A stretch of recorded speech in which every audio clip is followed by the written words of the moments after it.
Hai guys, kembali lagi bareng gua di Barai Anime. Di video kali ini gua mau nerusin kisah perjalanan Mukoda di dunia isekai. Tapi sebelum ke videonya, seperti biasa, Mimin mau bacain beberapa komentar yang masuk di video sebelumnya. Yang pertama ada dari Severius Marco. Min 23 menit gak kerasa karena ceritanya yang menarik dan Mimin yang membawakannya menjiwai seakan-akan kita ikut berpetualang bersama Mukoda. Alhamdulillah kalau kalian merasa seperti itu, tapi masih banyak yang harus Mimin perbaiki. Semoga kedepannya bisa makin mantap lagi. Lalu ada dari Mad Willy. Min balas baca, suka denger. Nah, ini sebetulnya kebiasaan yang kurang baik, tapi kalau senangnya denger Mimin mendongeng, itu jadi pengecualian. Hehehe.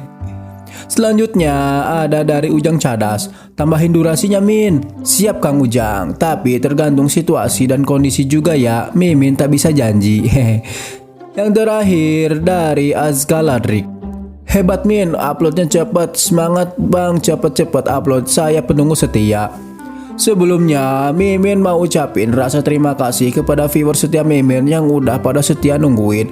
Mudah-mudahan Mimin bisa terus konsisten uploadnya. Bantu doanya aja, mudah-mudahan Mimin diberi kesehatan, dipermudah segala urusannya, biar bisa selalu menghibur kalian. Dan doa dari Mimin juga yang terbaik untuk kalian semua viewer setia Mimin. Oh iya, satu lagi, jangan lupa diklik tombol jempol ke atasnya ya. Oke lah, mungkin itu beberapa komen yang bisa Mimin bacain di video kali ini. Yang tidak Mimin bacain langsung bukan berarti komentar kalian tidak Mimin baca. Insya Allah Mimin selalu baca komentar kalian dan sebisanya Mimin sempatin waktu untuk membalasnya.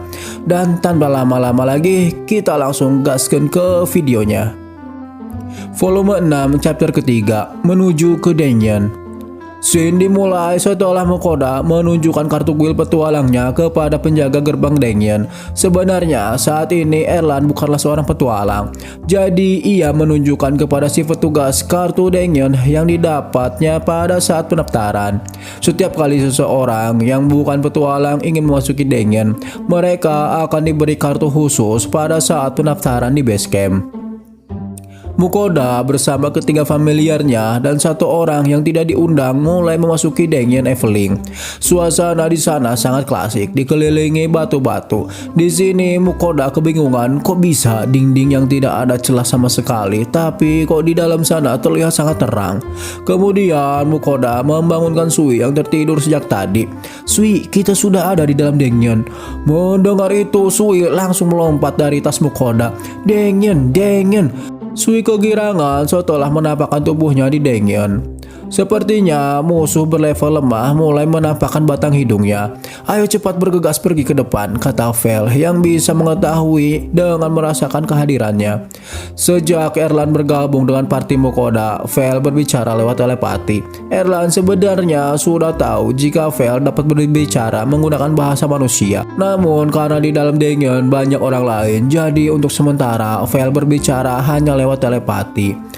Mukoda menghentikan pergerakan Erlan. Erlan, sepertinya kebanyakan petualang saat ini ada di lantai 8, 11, dan 12. Apakah di lantai itu adalah tempat terbaik untuk looting peti harta? Erlan menimpali. Lantai 6 dan 7 juga cukup bagus, tapi kupikir biarkan semua itu untuk para petualang pemula. Kamu adalah rank S Mukoda dan aku adalah mantan rank S, jadi kita harus mulai serius di lantai 13. Apa yang Erlan utarakan cukup Mukoda mengerti. Ya, walaupun sebetulnya Mukoda merupakan seorang pemula, gara-gara anggota familiarnya dan backingan para dewa, Mukoda saat ini bisa berada di rank S. Namun begitu, Mukoda saat ini bukanlah Mukoda yang dulu. Ia sedikit lebih berani untuk menantang Denyen. Lantai 13 ya? Itu seharusnya zona serangga bukan? Tanya Mukoda. Tapi sebelum sampai ke sana, Mukoda berniat menguji teori tentang alat dewa di lantai 9. Lantai undead terlemah. Sejujurnya ini kali pertama kali Mukoda berhadapan dengan undead.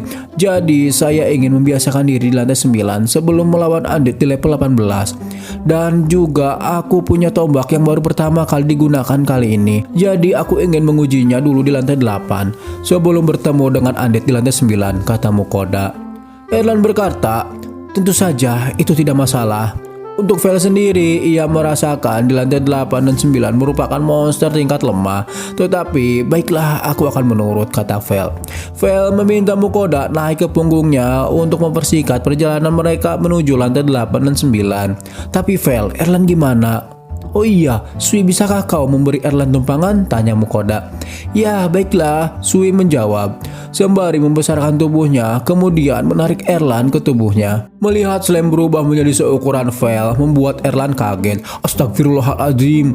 Masih dalam mode shock, Mukoda menjelaskan jika Sui sudah berevolusi menjadi King Slime. Jadi, ia dapat merubah ukuran tubuhnya sesuka hati, kata Mukoda. Di sini, Erlan beranggapan slime berevolusi setelah dijadikan familiar. Namun Mukoda menyangkalnya. Saya rasa tidak, Sui hanya slime spesial. Tidak ada jaminan bahwa hanya membuat slime familiar akan membuat mereka berevolusi dengan cara yang sama. Erlan sedikit mengerutkan dahinya. Benar juga sih. Erlan sama sekali belum pernah mendengar ada seorang penjinak menjadikan slime sebagai familiarnya selain Mukoda.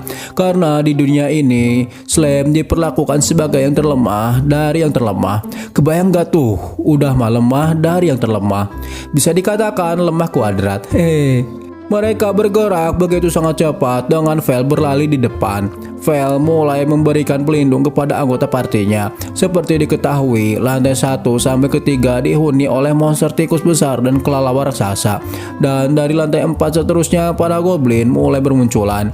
Namun berkat penghalang Vel, mereka menerobos monster-monster kroco di lantai terlemah. Dalam perjalanannya, sesekali ada beberapa petualang muda yang nampak seperti pemula. Ketika rombongan Mukoda melewati mereka, semua menatap dengan wajah tercengang. Setelah 1 jam, Vel menerobos setiap lorong di dalam dungeon. Ini akan menjadi lantai 8 setelah menuruni tangga, kata Vel. Mukoda dan Erlan mulai turun dari tumpangannya. Wah, itu sangat mengasihkan. Tidak kusangka kita akan melewati dengan secepat ini, komentar Erlan sembari menurungi tubuh Sui. Mukoda menimpali. Ini semua berkat Vel yang bisa merasakan aura kehadiran dan pelindungnya yang kuat. Reaksi Vel sedikit canggung dan malu-malu kucing. Lalu ia menjawab, udah, tak apa-apa, aku mah orangnya emang gitu. Jadi seperti yang diharapkan dari seorang makhluk legendaris, Erlan juga terkesan dengan itu. Di hadapan mereka adalah tangga yang menuntunnya ke lantai 8 dengan Eveling. Dimulai dari sini, Mukoda akan berada di depan karena ia ingin menguji senjata barunya, sebuah tombak yang terbuat dari mithril. Bahan mithril sangat licin, jadi Mukoda harus memodif sedikit agar lebih kuat saat digenggam. Dan ketika Mukoda ingin menyampaikan itu kepada Sui, ia kesulitan harus seperti apa menjelaskannya. Lalu teringat toko online-nya. Dari toko online-nya, Mukoda membeli sebuah pisau yang bermotif lalu menunjukkannya kepada Sui agar Sui bisa mengcopy bentuk emboss pegangannya. By the way, ini senjataku. Erlan memamerkan senjata pedang tipisnya yang terbuat dari mithril yang digantung di pinggangnya. Tahukah Mukoda, ini adalah senjata yang selalu menemaniku sejak pertama petualanganku. Tapi sejujurnya, aku sedang membuat pedang berbahan dasar taring naga tanah, kata Erlan. Berbicara lewat telepati, Mukoda meminta para familiarnya untuk tidak membantunya di lantai 8 karena ia ingin menggunakan ajang ini sebagai latihan. Sesampainya di lantai 8, mereka disambut oleh kawanan goblin dan kobold. Vel dan Dora juga benar-benar sangat tidak berminat menghadapi goblin. Jadi ya semua mereka serahkan kepada Sui. Benarkah itu Paman Vel? Tidak apa-apa, Sui mengalahkan mereka semua, tanya Sui sembari loncat-loncat kegirangan. Sepertinya tidak peduli siapapun lawannya, Sui selalu senang menghadapinya. Tapi hei, bukankah baru saja aku mengatakan untuk menyerahkan semuanya kepada aku, kata Mukoda. Di lantai ini Mukoda ingin menguji senjata barunya dan ingin mengasah kemampuannya. Oh baik Master, Sui akan menyisakan untuk Master, kata Sui. Untuk saat ini biarkan aku memilikinya karena Mukoda belum tahu seberapa baik saat menggunakan tombaknya. Mereka terus bergerak melaju lebih dalam dengan Mukoda di urutan terdepan, disusul Erlan, Vel dan yang lainnya. Sekelompok goblin mulai menyerang. Itu goblin Sui akan mendapatkannya. Sui menyerang menggunakan acid balet. Para goblin mulai terjatuh satu persatu, namun namun Sui ingat untuk tidak membunuhnya dan membiarkan mereka tetap hidup. Inilah saatnya menggunakan tombakku untuk menyelesaikannya, kata Mukoda sembari berlari menusukkan tombaknya ke arah goblin. Ujung tombak meluncur lurus ke arah dada goblin. Saat Mukoda mencabutnya, goblin itu terjatuh tak bernyawa. Sepertinya ini memang sangat tajam, seperti pisau mithril yang dipakai membedah naga. Seperti yang saya harapkan dari bahan mithril, kata Mukoda. Di sisi lain, Erlan terlihat sangat terkejut melihat Slam dapat menggunakan serangan seperti itu dan mampu mengalahkan sosok goblin. Aku terkejut saat kamu berbicara. Slam ini adalah jenis spesial, ekspektasiku tidak sekuat ini, kata Erlan setelah melihat Sui bertarung. Mukoda merasa wajar saja Erlan berpikir seperti itu karena pada dasarnya Slam itu makhluk terlemah di dunia isekai. Ya, tapi seperti yang Anda lihat, Sui memang sangat kuat, kata Mukoda menimpali Erlan. Mereka melanjutkan perjalanannya kembali menyusuri lorong di lantai 8. Mereka terus berjalan lurus, tidak culang-cilang ke sana kemari, dan ketika memasuki ruang bos lantai 8, di dalam sana terlihat petualang muda berusia belasan tahun sedang melawan sekumpulan goblin. Sepertinya mereka adalah anggota party baru, jadi Eveling membesarkan beberapa petualang terbaik, kata Erlan. Mukoda sedikit terkejut melihat Erlan berkata seserius itu, tapi memang pada dasarnya Erlan adalah seorang guildmaster. Cuman kalau berhubungan dengan naga, ia seperti warga RSJ. Setelah para petualang muda itu mengalahkan sekumpulan goblin di ruang bos, mereka datang berjalan ke arah Mukoda dan yang lainnya. Dan ketika mereka mulai melewati Mukoda, salah satu dari mereka berkata, "Kami sudah selesai di sini, silahkan lanjutkan." Para petualang muda itu tidak melanjutkan penjelajahannya karena lantai berikutnya adalah lantai 9, di mana penghuni di sana undead. Di sana adalah lantai yang sangat ditunggu Mukoda untuk menguji senjata dewa yang didapatnya dari Faham dan Hepatus. Ini adalah dungeon pertamaku setelah sekian lama rebahan. Mungkin di lantai ini aku akan melakukan pemanasan, kata Erlan sambil melakukan stretching. Di sini kita akan melihat kekuatan petualang rank S yang naik level dengan kekuatan mereka sendiri. Berbeda dengan Mukoda yang naik level ke peringkat S karena bantuan familiarnya. Mukoda juga merasakan tidak akan bisa meniru gerakan-gerakan Erlan, tapi setidaknya Mukoda bisa menggunakannya sebagai referensi saat dirinya mengayunkan senjata. Kemudian Mukoda meminta Sui untuk menahan diri, biarkanlah Erlan yang mengalahkan musuh yang ada di hadapan mereka. Karena Mukoda juga sangat penasaran dengan kekuatan Erlan. Di ruang bos lantai 8 bermunculan sosok monster goblin dan kobold. Erlan mulai melangkah ke depan. Sangsing buk. Setelah Erlan memotong goblin dan kobold seperti sungai yang mengalir, Erlan menyarungkan pedangnya kembali. Sudah selesai, kata Erlan sambil tersenyum lebar. Mukoda hanya terdiam dengan mulut benganga menonton pertunjukan Erlan tadi. Wah, Erlan, kamu benar-benar layak berada di peringkat S, kata Mukoda. Ilmu berpedang Erlan nampak seperti tarian mengayun begitu lembut dan indah. Ya, tentu Mukoda sangat kaget dibuatnya, karena yang selama ini Mukoda lihat hanyalah sisi aneh yang ada dalam diri Erlan, yaitu obsesinya kepada naga. Ilmu berpedang Erlan sangat kuat dengan didukung beberapa faktor, yaitu tubuh ras elf yang sangat kuat, dan ditambah ras elf mempunyai rentan umur yang sangat panjang dibanding dengan manusia. Jadi pengalaman dalam setiap pertempuran adalah guru yang sangat berharga.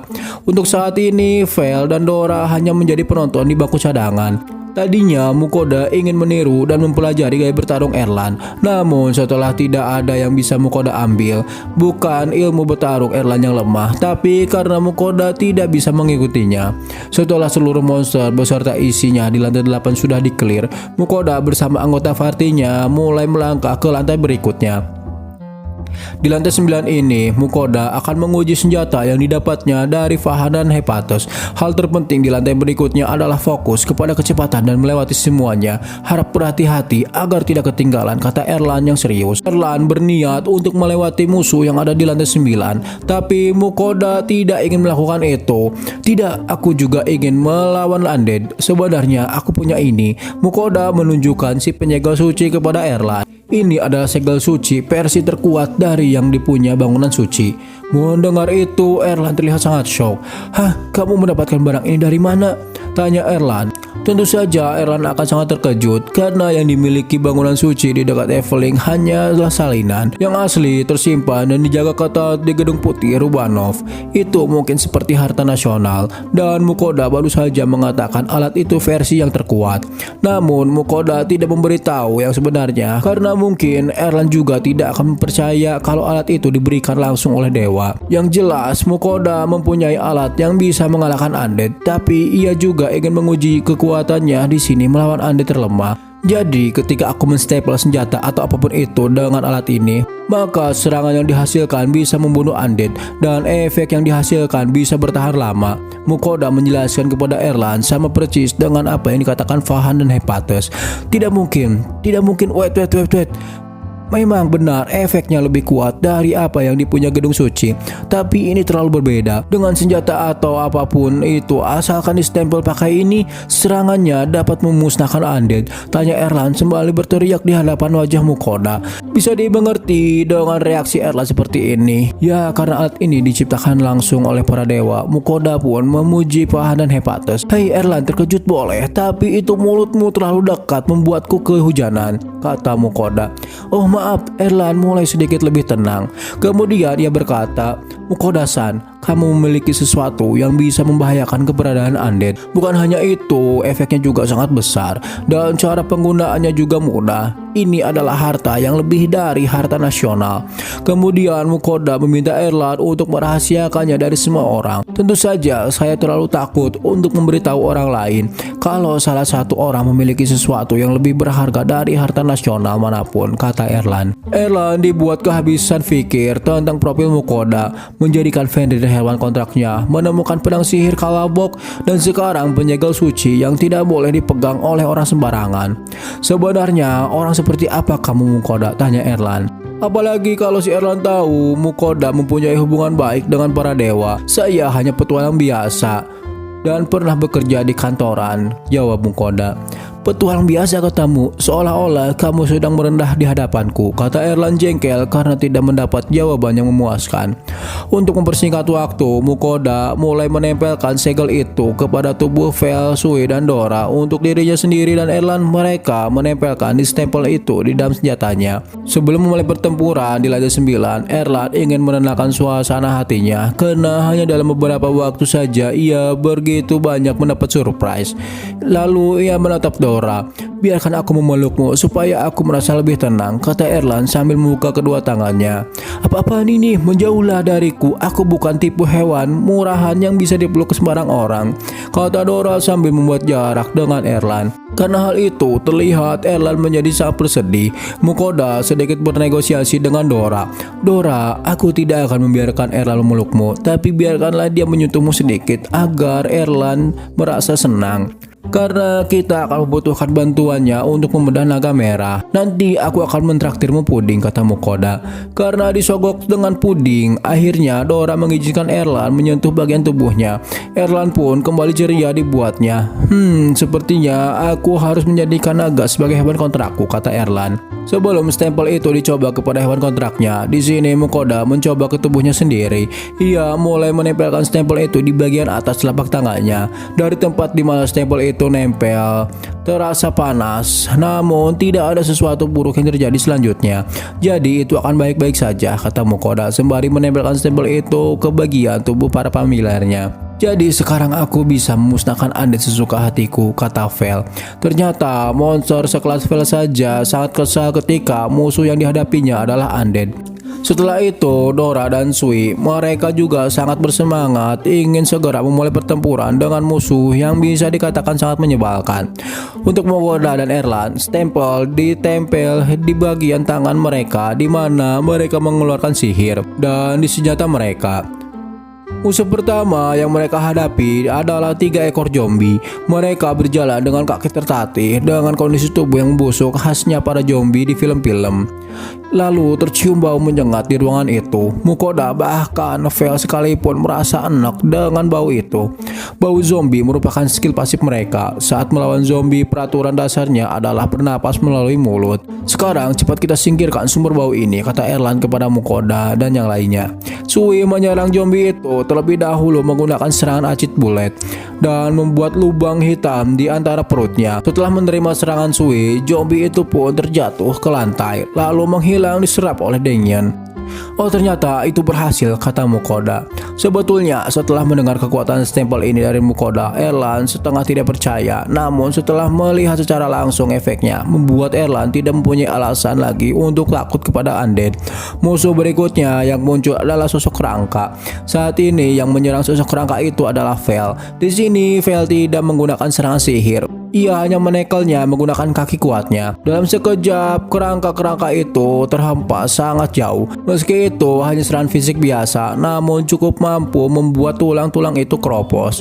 Musuh berikutnya 4 ekor zombie dan kali ini giliran Dora yang menghadapinya. Menggunakan sihir es, Dora berhasil mengalahkan keempat zombie itu. Kemudian dari tubuh si zombie terdapat sebuah botol dan di dalamnya terdapat cairan hitam. Mukoda mulai mentaksir barang yang didapat Dora. Barang itu adalah cairan korosif zombie, yang dimana barang atau apapun itu jika ditetesi cairan ini akan langsung hancur. Cairan ini juga bisa dipakai untuk memberi luka kepada para monster. Walau tidak bisa membunuh monster kelas atas, namun ya lumayan bisa mendelay waktu. Setelah Dora, Erlan dan Mukoda juga berhasil mengalahkan undead lainnya yang menyerang. Setelah membunuh undead di sekitar mereka, terlihat tatapan aneh kepada Mukoda. Dalam hatinya, Erlan penasaran kok bisa Mukoda tahu tentang cairan korosif, karena skill pasif penaksiran adalah sesuatu yang langka dan hanya dimiliki oleh pahlawan yang dipanggil dari dunia lain. Sekejap Mukoda ngeles dengan berkata kalau Vel memberitahunya. Beberapa waktu berlalu, saat ini mereka telah berada di ruang bos lantai 9. Di sana terdapat beberapa puluh zombie dan prajurit Rangka. Tapi dengan bantuan ketiga familiarnya, para undead itu dalam sekejap dikembalikan ke tanah. Mukoda sendiri berhasil membunuh beberapa undead dengan kekuatan sendiri. Setelah ruangan bos itu clear, Mukoda mendapatkan peti harta sebagai hadiah karena berhasil mengalahkan para monster di sana. Isi peti itu adalah pisau beracun. Tapi hanya satu peti yang Mukoda dapat semenjak memasuki Dengyan. Ia sangat berharap mendapatkan banyak peti harta lagi. Lalu mereka menerobos ke lantai 10. Namun baru saja melangkah ke lantai 10, para anggota partinya sudah mulai merasa kelaparan. Saya kira tempat ini adalah tempat yang bagus untuk beristirahat. Karena gerbang terakhir lantai 9 sudah clear, tidak ada lagi bau atau hal apapun yang membuat mereka tidak nyaman. Di lantai 10 hingga 17 merupakan zona serangga. Selain serangga berukuran besar yang menyeramkan, ada juga serangga yang menjijikan dan ada juga yang sangat beracun. Tapi untungnya bagi Mukoda, ia telah mendapatkan berkah dari para dewi yang membuatnya dapat menetralisir racun yang masuk ke dalam tubuh Mukoda. Terima kasih para dewa karena telah memberikan berkahnya, kata Mukoda. Di lantai ini seharusnya masih dihuni para petualang menjelajah. Karena itu mudah bagi mereka untuk mendapatkan tempat yang layak untuk beristirahat. Para pasukan sudah meneriakkan yel-yel mereka, yaitu lapar, lapar, lapar. Mukoda mulai mengeluarkan makanan dari item box miliknya. Menu break tim kali ini adalah bola nasi daging panggang. Mukoda mulai membagikan bola nasi ke setiap anggota familiarnya dan Erlan. Dalam sekejap mereka menghabiskan makanannya. Tentunya nambah tidak lagi menjadi hal tabu bagi Mukoda.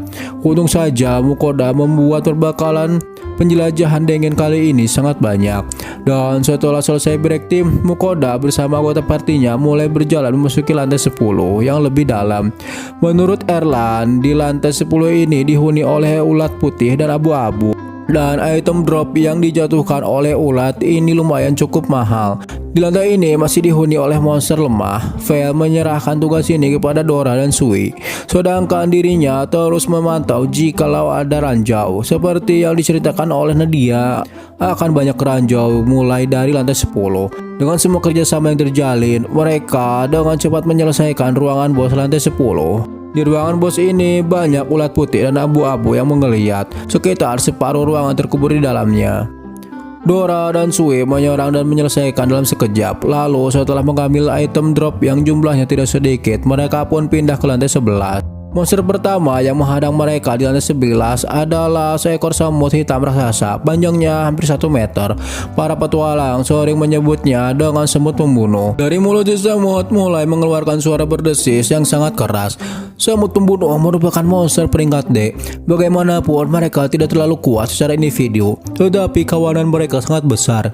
Jadi berhati-hatilah, kata Erlan. Kekuatan si semut terletak pada rahangnya yang kuat dan jangan sampai terkepung oleh kawanan semut. Jika terkena gigitan secara bersama-sama dalam sekejap, mereka akan berubah menjadi tulang belulang.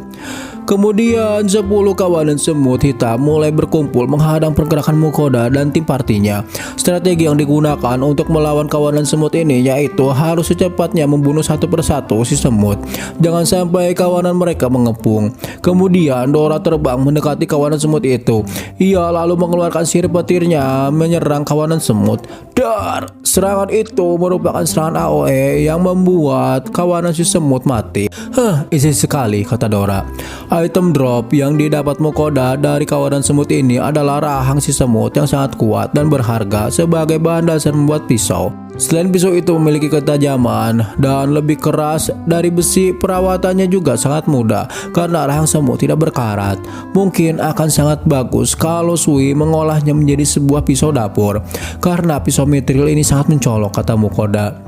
Lalu sebelum mereka melanjutkan perjalanannya kembali, Vel menghentikannya karena tepat di hadapan mereka dan di tikungan ada sekelompok semut pembunuh dengan ukuran yang lebih besar dari sebelumnya. Mereka adalah jenis kesatria semut pembunuh. Walau sebelumnya Vel berkata akan menyerahkan yang lemah kepada Mukoda, Dora, Sui, dan Erlan. Namun begitu, ia tidak bisa diam saja. Dalam sekejap, Vel membasmi kawanan kesatria semut pembunuh itu. Kemudian dari semut itu, mereka mendapatkan sebuah cangkang semut yang berkilau dan tentunya sangat keras. Cangkang tersebut biasanya dibuat menjadi armor. Akhir-akhir ini, Nadia mengeluh sangat susah mendapatkan material ini karena keberadaannya yang semakin langka. Bukan hanya guild petualang leveling, guild petualang dolan pun sangat menginginkannya. Karena saat ini populasi petualang semakin bertambah, maka permintaan armor pun ikut bertambah. Hal itu tidak seimbang dengan jumlah material yang didapatkan. Setelah Vel mulai bergabung dalam pertarungan, penjelajahan mereka berjalan lancar. Tak terasa mereka akan memasuki ruang bos lantai 11. Di dalam sana diisi oleh ratusan semut pembunuh. Mungkinkah di dalam sana terdapat ratus semut pembunuh? Tanya Erlan. Ratus semut pembunuh merupakan jenis tertinggi dari semut pembunuh. Ya, namanya juga ratu kan. Hehe. Sui dan Dora begitu bersemangat melihat musuh yang banyak karena mereka dengan leluasa bisa menyerang tanpa takut menghabiskan jatah yang lain. Dalam sekejap, sekumpulan semut pembunuh dapat dikalahkan Sui dan Dora, menyisakan kesatria semut pembunuh dan sang ratu. Sang ratu memiliki ukuran tubuh hampir 3 kali lebih besar dari semut pembunuh biasa. Dan kemunculannya saat ini adalah sebuah keberuntungan karena tidak setiap waktu ratu semut menampakkan diri. Sui dan Dora berebut ingin mendapatkan sang ratu, tetapi Vel meminta mereka untuk mundur karena kawanan semut sebelumnya sudah mereka kalahkan. Jadi yang besar ini jatah Vel. Kalau ketua sudah bersabda, Dora dan Sui tidak bisa berkata apa-apa lagi.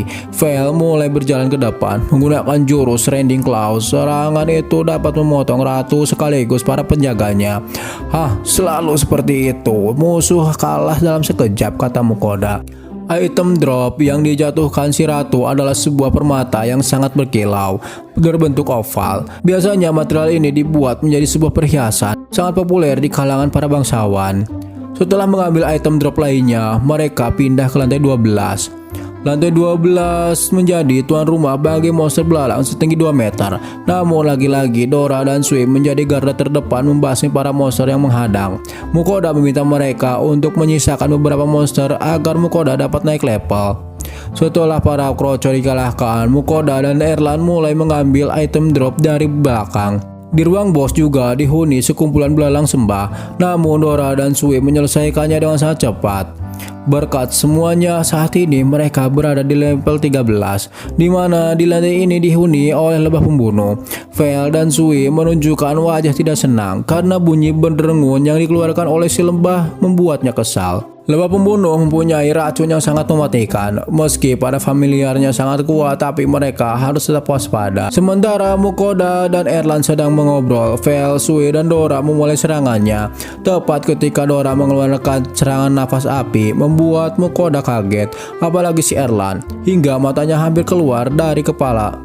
Karena tidak ada catatan kalau naga pixie dapat menggunakan serangan napas api, Dora tidak menghiraukan rasa keterkejutan Mukoda dan Erlan. Ia terus menyemburkan apinya dan membakar hampir seluruh kawanan lebah pembunuh.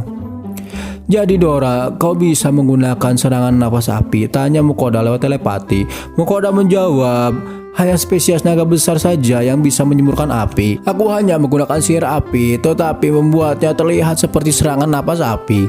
Halo, jadi si Dora sedang ngeprank. Berkat Dora, saat ini mereka telah berada di ruang bos 13. Di dalam sana terdapat begitu banyak lebah pembunuh. Bunyi berdengung dari kepakan sayap si lebah terdengar sangat kencang, membuat telinga mereka kesakitan.